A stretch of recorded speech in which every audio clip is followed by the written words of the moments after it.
Assalamualaikum. Saya Ki Suling dan Anda sekarang ada di Kuat TV Channel. Kawan-kawan,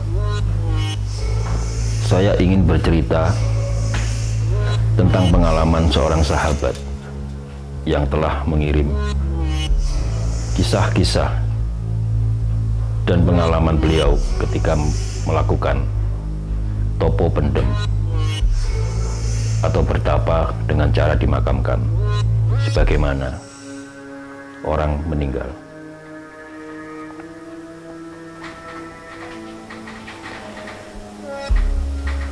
Topo pendem adalah salah satu bentuk cara bertapa yang sangat dikenal di kalangan orang Jawa. Prosesnya, para pelaku spiritual untuk bertapa semacam itu, mereka akan diperlakukan sebagaimana memperlakukan sesosok mayat dan dianggap jenazah. Dimandikan, dikafani, disolatkan, kemudian diantar ke pemakaman dan diuruk. Hanya ada sebuah bentuk selang atau bambu untuk memberikan udara secukupnya bagi pelaku topo pendem yang sudah dipendam di dalam tanah. Berikut kisahnya.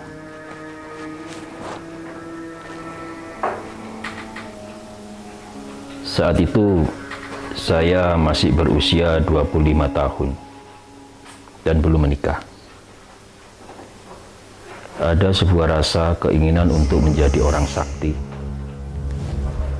atau paling tidak untuk mengerti tentang apa rahasia yang ada di alam semesta ini.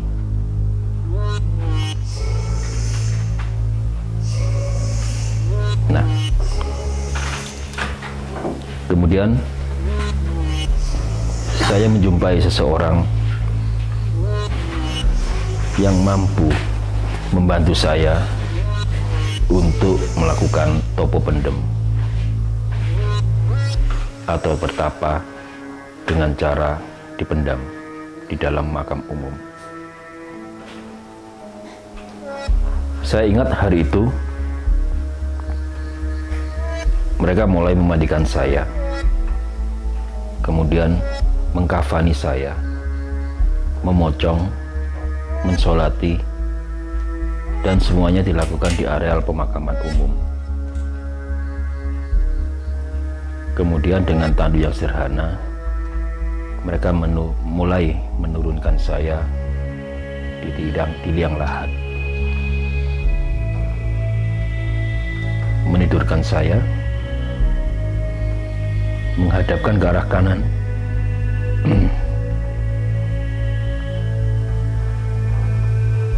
memberikan tumpukan kayu di atasnya, dan berikutnya adalah menguruk makam itu. Pada saat dikafani, saya sudah merasa sesak nafas, dada saya terasa berat untuk bernafas, dan saya sudah merasa bahwa kain putih yang 3 lapis itu adalah batas dari dunia lama saya untuk menuju dunia yang baru. Begitulah ketika kemudian saya mendengar tumpukan-tumpukan pasir dan tanah yang diurukkan. Dari situ saya tahu bahwa batas saya sudah sampai. Saya hanya diperintahkan berzikir La ilaha illallah Muhammad Rasulullah selama 3 hari 3 malam.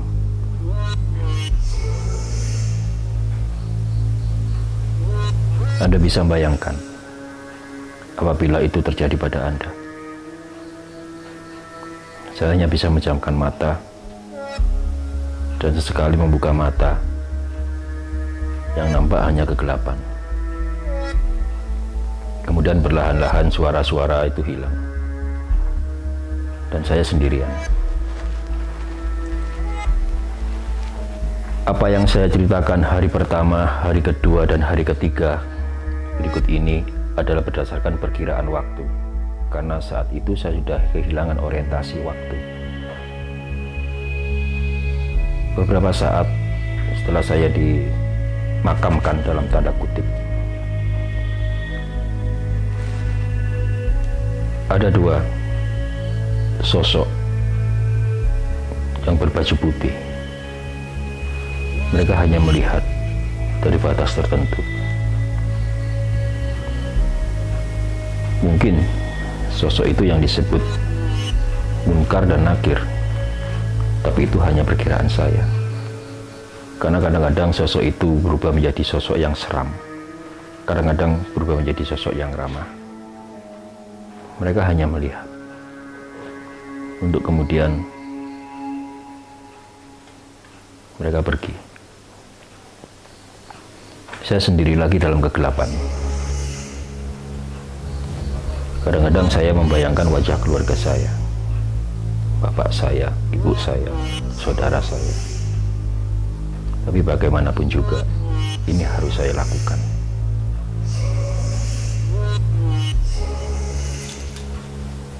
Dengan tetap memejamkan mata, saya merasa saya punya mata lain yang lebih tajam. Dan pendengaran saya juga lebih tajam. Tiba-tiba saya mendengar suara lecutan cambuk. Berkali-kali. Disertai suara erangan. Kesakitan, mohon ampun. Itu perkiraan hari pertama saya mengalaminya. Lama sekali lecutan cambuk itu. Dan berganti-ganti. Kadang saya merasa ada di depan saya, kadang merasa ada di titik lain, kadang juga merasa ada di belakang. Dan suara erangan itu juga berganti-ganti, dari suara pria, suara wanita.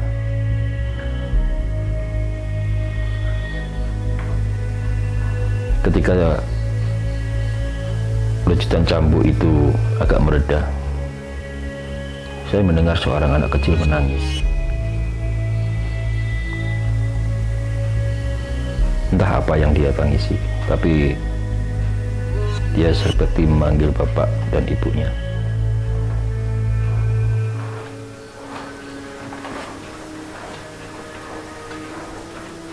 Kemudian saya mendengar suara guntur. Sangat keras sekali, memekakan telinga. Dan saya harus di situ masih harus 3 malam lagi, 3 hari 3 malam, sesuai dengan janji saya pada kawan-kawan yang membantu saya. Dan saya yakin mereka saat itu masih berjaga di atas makam saya dalam tanda kutip selama 3 hari 3 malam, tanpa makan, tanpa minum. Saya seperti kehilangan kesadaran waktu itu. Tapi saya masih bisa menangkap suara-suara. Dan kadang-kadang ada sebuah bayangan-bayangan juga.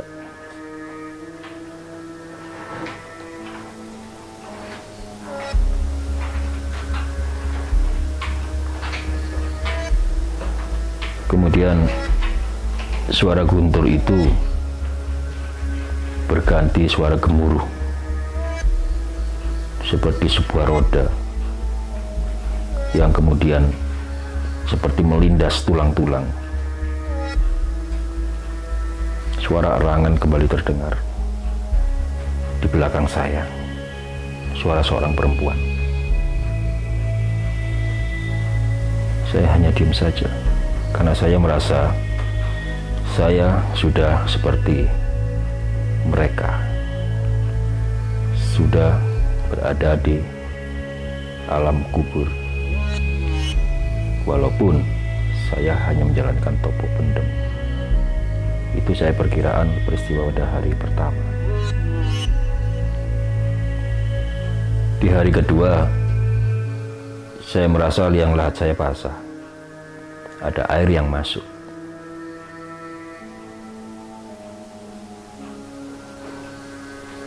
Air itu hingga menyentuh pada hidung saya. Saya merasa air itu akan menenggelamkan saya dan saya akan di situ selamanya. Tapi air itu berganti-ganti juga aromanya. Kadang seperti air tawar, kadang amis, kadang juga terasa manis.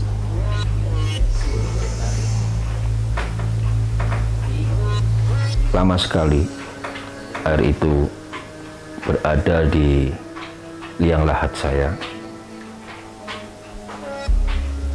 Kemudian tiba-tiba air itu surut. Nah, yang terjadi kemudian saya seperti terbakar api. Begitu air itu surut, mulai dari kaki sampai kepala seperti dipanggang. Saya tidak tahu apa fenomena itu, karena saya hanya tahu bahwa saya hanya sendekap dan menjadi sesosok jenazah. Sosok jenazah. Jadi saya tidak punya hak untuk menolak apapun yang terjadi pada saya. Itu perkiraan pada hari kedua. Masih belum selesai dengan rasa panas itu kembali terdengar suara erangan yang sangat hebat dari seorang pria. Anehnya, pria itu kadang-kadang juga melantunkan ayat-ayat suci. Tapi entah apa yang pernah dia lakukan, kembali dia mengerang hebat.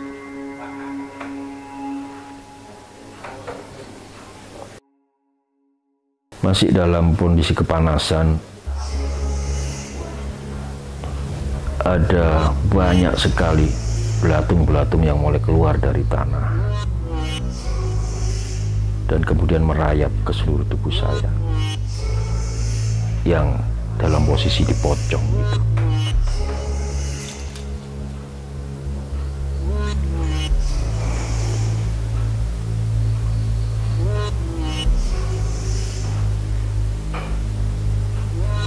Saya tidak merasa haus, saya juga tidak merasa lapar. Itu hanya perkiraan 2 hari. Setelah belatung itu keluar dari tubuh, dari tanah, dan kemudian merayap ke seluruh tubuh saya. Belatung itu kemudian meninggalkan jasad saya melalui kaki untuk pergi entah kemana. Tiba-tiba tepat di atas kepala saya ada sebuah dentuman yang sangat keras sekali,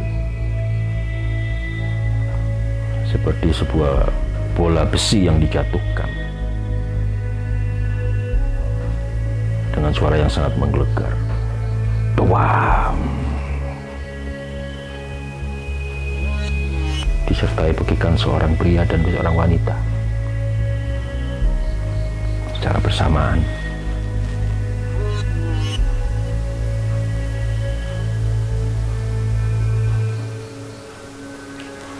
Saya tetap pada zikir saya, la ilaha illallah Muhammad Rasulullah. Hanya itu yang saya pegang selama saya dimakamkan pada saat itu.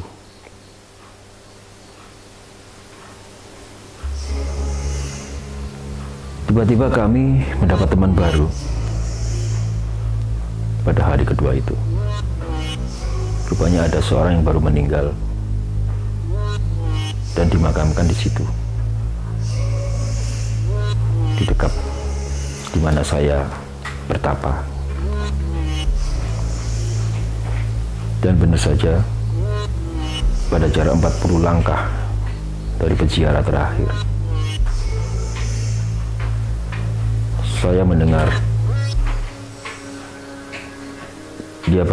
dia seperti orang yang ditanyai, seperti seorang yang diinterogasi. Beberapa lecutan cambuk kembali terdengar, sertai erangan.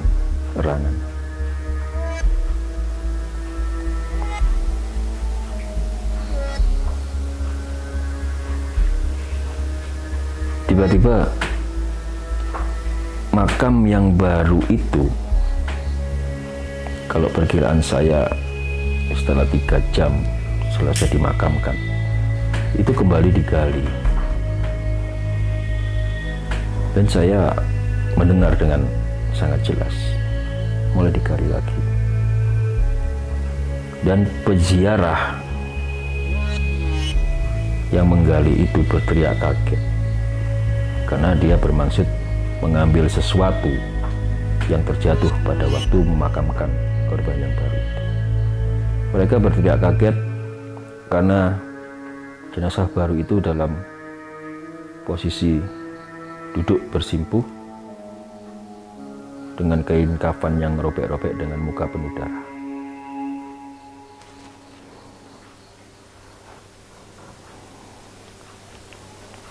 Itu di hari ketiga.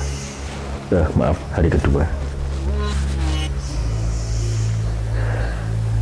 Setelah makam itu kembali diuruk, kembali jenazah baru itu mengerang kesakitan. Rupanya seorang laki-laki, dan dulunya seorang yang kaya raya. Entah mengapa dari arah makam itu saya mencium sebuah bau yang sangat busuk sekali, anyir darah yang sangat busuk sekali. Saya tetap pada zikir saya, karena hanya itu yang bisa saya pegang pada saat saya melakukan topo pendem.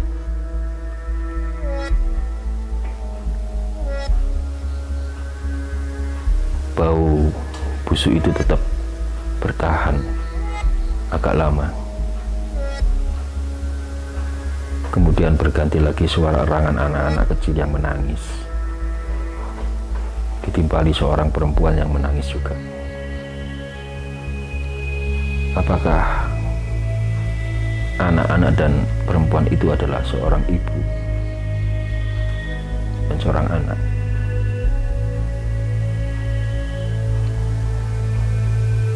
Karena tangis mereka seperti tangis kesakitan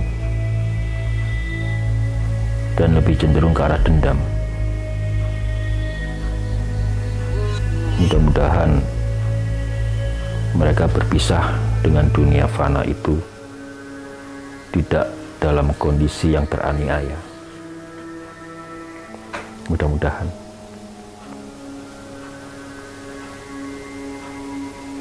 Karena sering dari makam kedua itu ada sebuah bau, ada sebuah aroma yang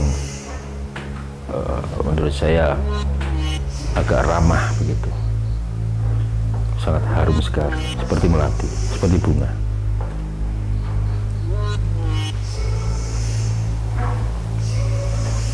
Tapi anehnya erangan-erangan balas dendam itu juga masih, erangan tangis-tangis yang penuh dendam itu masih kerap terdengar.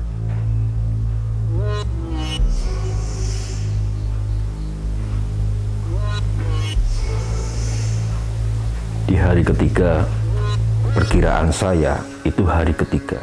Sekali lagi, itu perkiraan saya hari ketiga. Adalah hari Kamis, malam Jumat. Pada saat itu tidak terdengar sepanjang hari adanya lecutan cambuk dan lain sebagainya. Tidak juga terdengar erangan-erangan.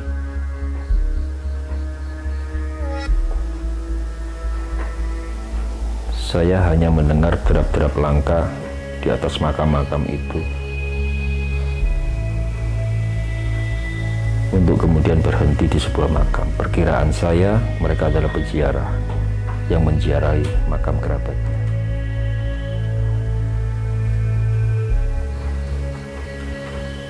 Di makam ibu dan anak itu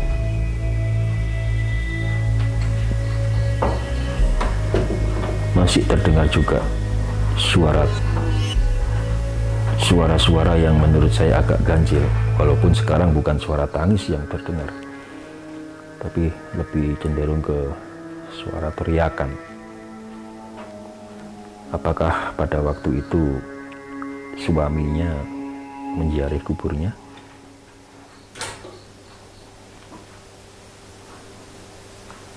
Tapi yang jelas memang pada hari ketiga itu tidak terdengar lagi suara-suara teriakan.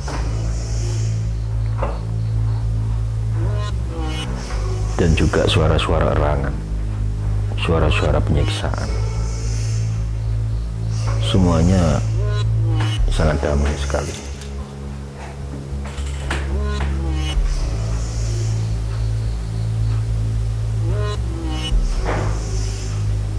Beberapa saat kemudian saya mendengar di atas makam saya beberapa canggul mulai bekerja, membuka tanah, menggali makam saya.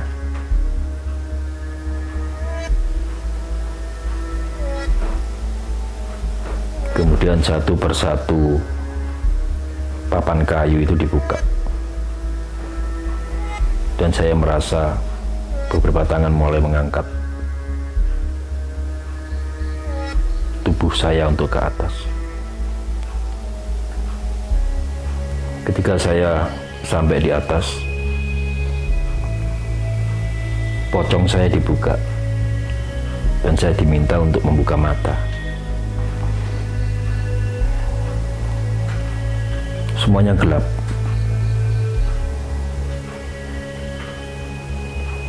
Dan terdengar sebuah azan. Rupanya azan Isya.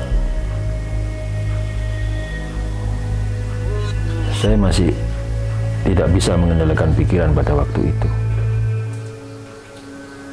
Blank. Saya tidak tahu saya harus berbuat seperti apa. Saya terus terang, teman-teman, merasa hanya melakukan itu 30 menit, tapi menurut mereka sudah 3 hari 3 malam.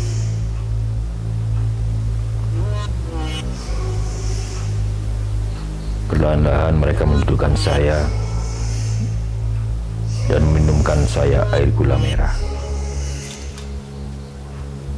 Ternyata 3 hari 3 malam dengan lambung tidak terisi makanan membuat saya memuntahkan lagi cairan gula merah itu, untuk kemudian disuapkan sedikit demi sedikit oleh kawan-kawan saya yang telah menunggui makam saya selama 3 hari.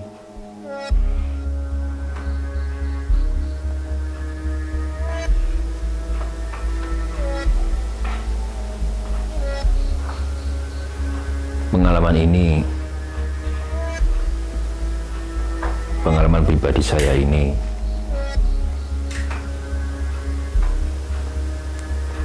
sangat membekas dalam kehidupan saya berikutnya, di mana selama kesendirian di liang lahat, saya benar-benar menjadi sebuah pribadi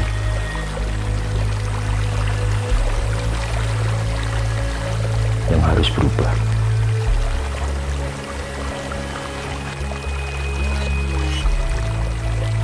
Kawan-kawan,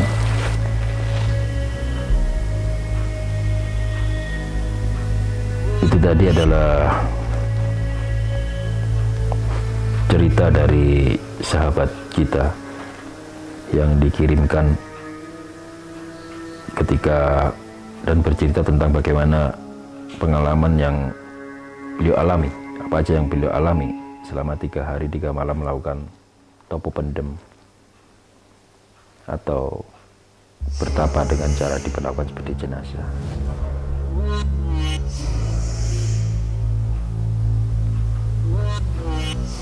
Mudah-mudahan apa yang saya sampaikan ini ada manfaat.